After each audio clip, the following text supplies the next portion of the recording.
Hot topic and issue pag-usapan natin. Catherine at Alden, magkaibigan na nga lang ba? Matapos ng pag-usapan na naging vlog ni Mr. OG Diaz na wala naman daw talagang ligawan na naganap sa pagitan ni na Alden at Kat at tanging close lang daw ang dalawa. Wala din daw katotohanan ang umuugong na balita na pagbabalikan ni Daniel at Kat. Matapos ng pagbigyan ni Kat, nakausapin noon si Daniel at nilinaw din ang usap-usapan na panliligaw daw umano ni Mayor Lucena Mark Alcala, ngunit wala daw itong katotohanan at tanging magtropa lang ang dalawa. Kaya naman maraming mga fans ni Kat at Alden ang nagsasabi na okay lang na magkaibigan ang dalawa. Makikita naman kasi na matapos ang kanilang pelikulang Hello Love Again ay naging busy na si Kat at Alden dahil sa mga sunod-sunod na endorsement at event na dinadaluhan nila. Bukod pa doon ay makikita din na hindi nakakasama ni Kat si Alden sa mga hangouts nito at tanging mga kaibigan lang ni Kat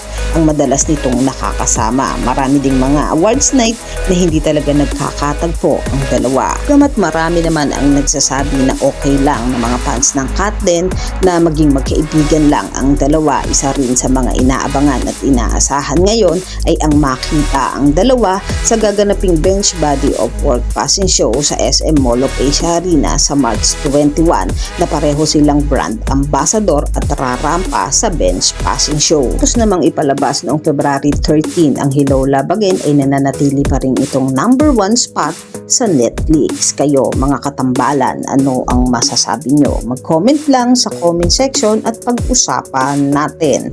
Yan ang mga hot topic and issue dito lamang sa Tambalang JK.